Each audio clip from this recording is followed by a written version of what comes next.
to lead people without begging for respect. Respect becomes weaker the moment a leader starts asking people to prove that they respect him. The strange part is that many leaders do exactly this without realizing it. They speak louder when they feel ignored. They become stricter when people question them. They remind everyone of their position when they sense that their authority is slipping. From the outside, it can look like confidence, but underneath, it often comes from insecurity. Real leadership works differently. The strongest leaders do not spend their time trying to convince everyone that they are important. Their behavior makes their position clear. They can enter a difficult conversation without raising their voice, make a decision without giving a long speech, and correct a mistake without humiliating the person who made it. Their authority does not depend on constant reminders. It comes from the way they think, the way they act, and the way they make other people feel when they are around them. This is why leading people without begging for respect is not about becoming cold, intimidating, or dominant. It is about becoming the kind of person whose actions give people a reason to trust your judgment. And once you understand that difference, leadership starts to look very different. There is an important idea from Niccolo Machiavelli that fits here. When he wrote about power and leadership during the Renaissance, he paid close attention to the difference between appearing powerful and actually being secure in your position. His work repeatedly explored how authority depends not only on force, but also on reputation, judgment, loyalty, and the way others see your actions. You do not need to copy Machiavelli's politics to understand the psychological lesson. A leader who constantly has to announce his authority may be revealing that he does not fully possess it. Think about two managers dealing with the same employee mistake. The first manager becomes angry, raises his voice, and says, "I'm the manager here. You need to listen to me." The second manager calmly explains what went wrong, makes the standard clear, and asks the employee how the mistake happened. Both managers have authority, but they are using it very differently. The first is trying to make his position felt. The second is using his position to solve a problem. That difference matters because people are constantly watching how leaders behave when things do not go their way. Anyone can appear confident when everything is working. The real test comes when someone disagrees, makes a mistake, ignores an instruction, or challenges a decision. That is when people begin to form a deeper opinion about your leadership. One of the fastest ways to lose respect is to make every disagreement personal. A leader who sees every question as an attack eventually creates a team that stops speaking honestly. At first, this can feel like success. Nobody argues. Nobody challenges the leader. Everyone simply says yes. But silence is not always agreement. Sometimes it is self-protection.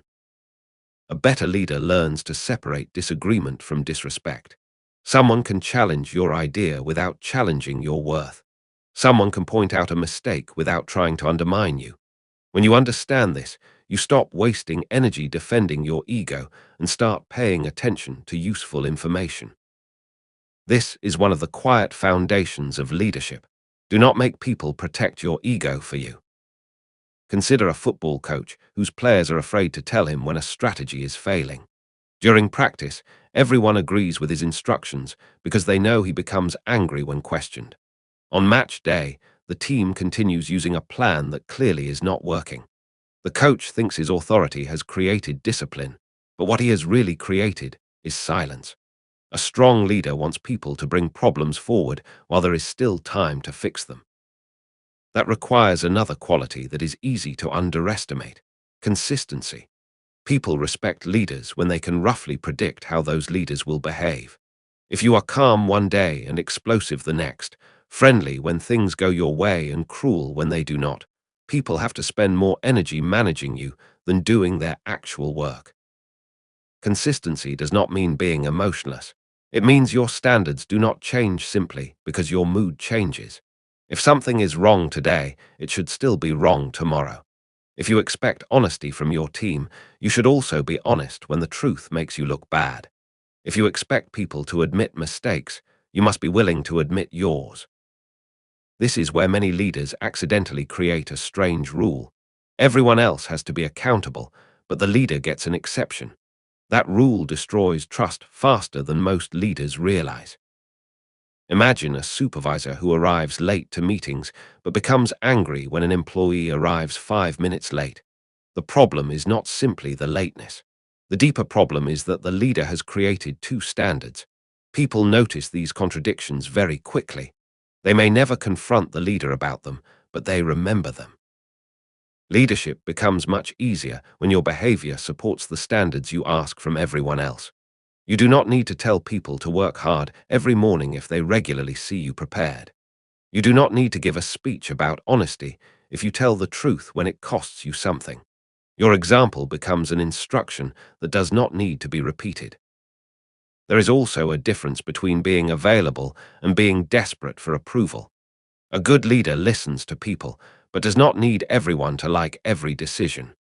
This is difficult because leadership often means disappointing someone. A manager may need to reject a request. A parent may need to enforce a rule. A coach may need to remove a player from the starting team. A business owner may need to let someone go.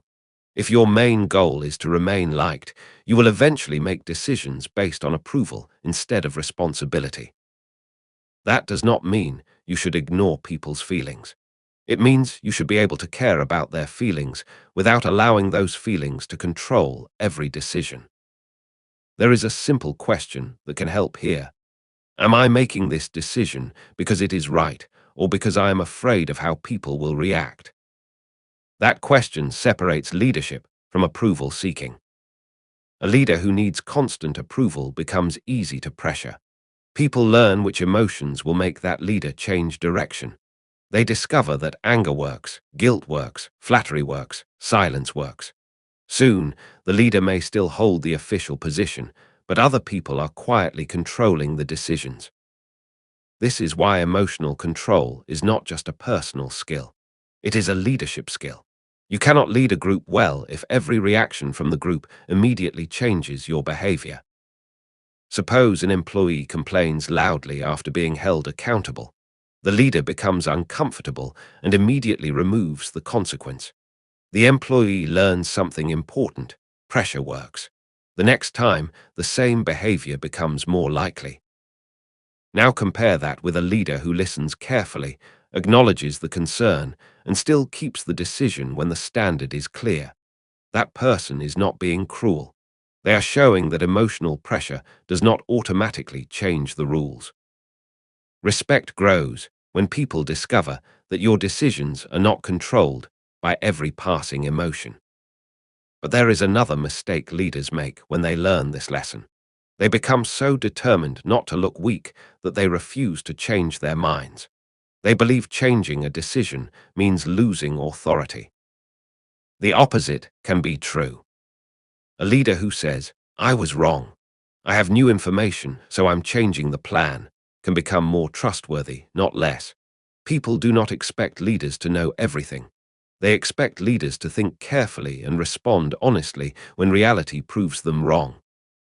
There is strength in being able to say, "I don't know yet." There is strength in asking someone else for advice.